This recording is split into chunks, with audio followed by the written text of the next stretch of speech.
Thanks for joining me on my living room floor. So today I wanted to talk about something that has been resurfacing a lot recently, and that is the topic of media and masculinity. Recently, I've noticed that the media has been sending out very strong messages, which I believe target Black men. Before I jump into this video, I want to take the time to thank everybody who has supported me and my videos. Also, BKaker Productions has officially reached 1 year in March, actually. And yes, that is how you say my production name, in case you're wondering. So I want to thank everyone who has watched my videos and commented. And I would just want to let you know that I truly appreciate you. Also, quick shout out to my Pride Apparel for this super dope shirt. I really love their shirts. They're breathable, they're comfortable, and they're Black owned. You can find shirts like these and several others in the link down in the description below. And I try to support local businesses and brands. So if you have a product or service that you would like me to advertise, shoot me a message. So without further ado, let's get right to it. In comics, there are two kinds of Black people. There's Shaft, and there's Sidney Poitier. They call me Mr. Tibbs. You're one or the other. You're either, you know, the baddest ass badass who ever badassed, or you're like better than white guys. And those are the two things. If I can be honest, this topic in particular, I actually struggled with because the definition of masculinity is constantly evolving. And depending on who you ask, their definition of masculinity is going to be different from someone else's. So you'll always get different answers. Also, while piecing together this video, I've learned that people's perception of masculinity also has a lot to do with how they were brought up. The documentary White Scripts and Black Supermen by Jonathan Gales talks about how comic book characters, specifically Black comic book characters, have shaped society's perception of Black men. It breaks down the stereotypes, the character's persona, and how Black men perceive these superheroes. And it's no coincidence that the men in these documentaries are feeling that the comic book characters were not accurately portrayed. Many of which feel that these stereotypical characters do more harm to the Black community than good. It emphasized that comic books were about white power fantasy. Yeah, I think African American male superhero characters have a burden, an added burden of being seen as sort of hyper masculine. And I think the Black superhero, because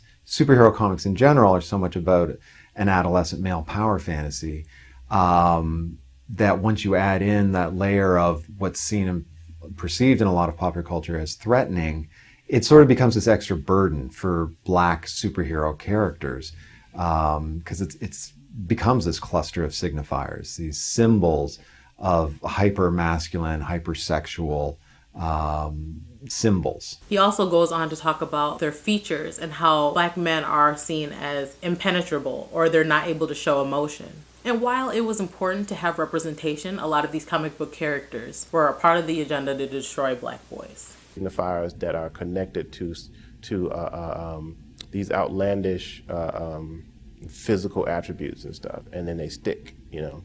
And so, I mean, you can easily see like how this idea of Black skin being impenetrable, or this black skin being insensate, and about the Black man not being able to feel emotion, you know, that kind of thing.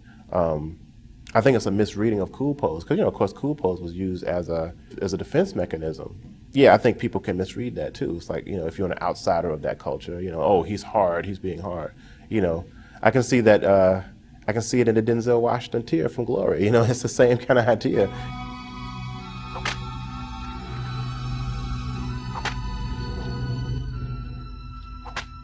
Jelani Cobb points out that comic books are a double-edged sword, aggressive, misogynistic, and it impacts the community.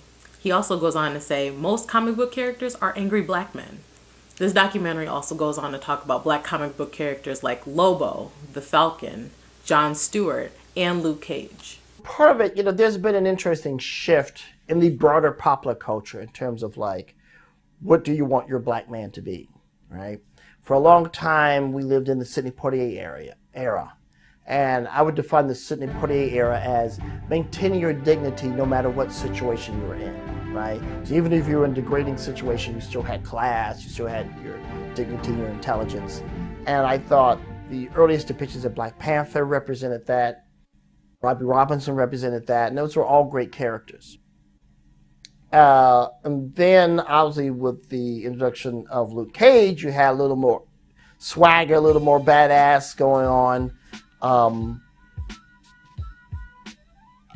And again, depending on who was writing it, because until the past 20 years, everyone was writing was white. So whether the depiction was something I embraced or rejected, is still white people writing. And according to Stanford Carpenter, Luke Cage embraced so many of the stereotypes that I was struggling against in the environment that I was living. Growing up, I'm sure a lot of people would agree that you don't really think too much of it. As you're reading these, you're just excited to have someone that looks like you. But in reality, seeing that some of these comic book characters are stereotypical and angry black men, what is it really teaching us? According to Children Now, who released a report in 1999 called Boys to Men Media Messages About Masculinity, the report argues that media's portrayal of men tend to reinforce social dominance, stating the majority of male characters in media are heterosexual, male characters are often associated with work problems, and non-white male characters are more likely to experience personal problems and are more likely to use physical aggression or violence to solve their problems. This study was done back in 1999. Do you still think this is prevalent today? Let me know your thoughts.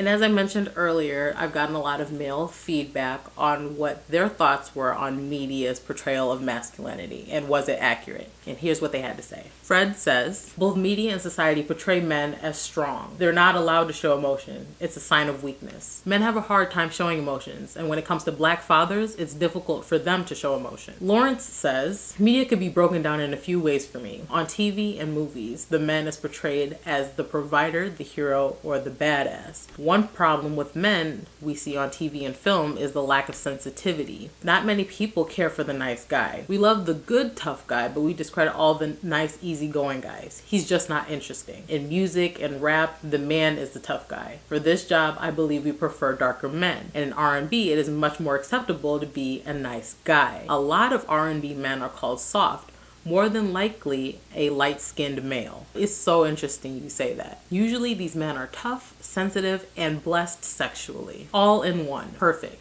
Marcus says, society wants us to be hypermasculine or non-threatening. The hypermasculine part may be a bit accurate, but a stereotype still. When I lived in a white neighborhood as a kid, other kids, including black ones, would tell me I wasn't really black. Even now I feel like an outlier because I am not as sexist as other black men around me. I don't force myself into looking masculine or overcompensating for it. Mike says, toxic masculinity is a part of the white agenda projected onto black men. Media is influencing men to be more assertive and dominant. It shapes the way men treat women. Women only respect dominance in a structured society. It adds resentment towards men, and it's unhealthy because they feel they're not being valued. Men can't be dominant in the society that we live in. I think it's interesting to me that he brought up this point, and I've addressed comments similar to this in my Why Successful Women Can't Find Love video. And I don't necessarily think it's an issue to be dominant. However, in a society where women are kind of evening out the playing field, I do think that it is a different time, and some might pose it as a threat. Nathaniel says, in my opinion, the media portrays men as opportunistic when it comes to women. They tend to show men being unfaithful, sex-driven beings who are incapable of thinking with their brain rather than their hormones. As a male who has strived to change the world's perception of men, the media has led me to believe that I have to prove that I am not the typical guy. Most portrayals in the media show a negative light versus some of positivity. More recently, with the Me Too movement, a lot of media outlets have made us out to be something dangerous that needs to be feared. I think these are definitely valid feelings as a black man. Dovell says, the media I've come across, as for black men today, is on the feminine side. You have movies and shows that portray men as gay. It emphasizes that media shows you what they want you to see. If you don't have an open mind, you will be influenced by what it shows you. It's not an easy time for black men. What is your definition of masculinity? How do you think the media portrays men? Do you think that media is accurately portraying today's men? Let me know your thoughts. That's all I have for today. Like, share, comment, and subscribe, and I'll see you next time.